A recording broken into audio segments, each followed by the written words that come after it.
जो दो तीन गहरी बातें हैं जिनका हमें हमेशा ध्यान रखना चाहिए, जिनको जब भी मैं यहाँ आता हूं तब कहता भी हूं, आज भी दोहरा रहा हूं।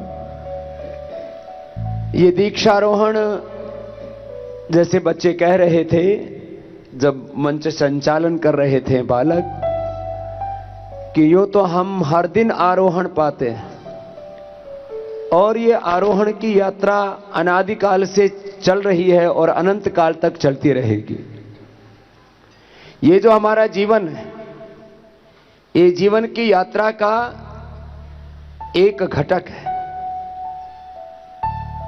अनंत काल तक चलने वाली ये जीवन की यात्रा अनादि इसलिए कह रहे हैं कि इसका कभी कोई प्रारंभ कहां हुआ, कैसे हुआ, कोई कह नहीं सकता, क्योंकि ये जीवन अपने आप में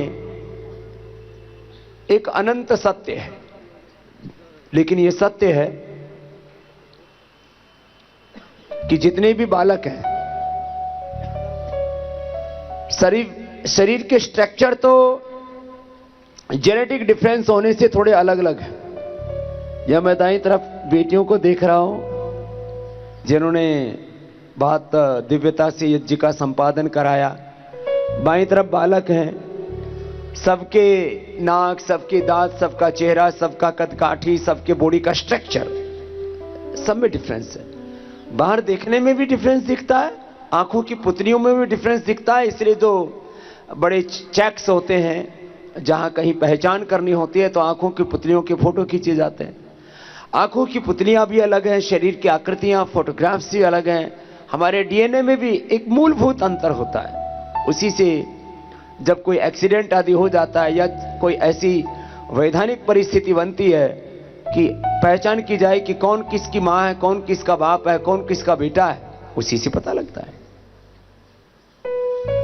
ये जेनेटिक यात्रा भी कब शुरू हुई इसका किसी को पता नहीं है। हमारे जीन्स में, हमारे जेनेटिक स्ट्रक्चर में लाखों करोड़ों कहो या अनंत काल की मेमोरीज है।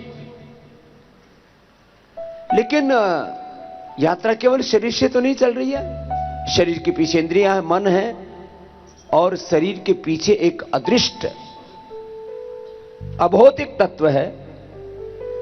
मन को भी अभौतिक तत्व कहा है, लेकिन आत्मा जो मेटलिस्टिक नहीं है, जो कि एक ऊर्जा मात्र है और उसके होने से सब कुछ है।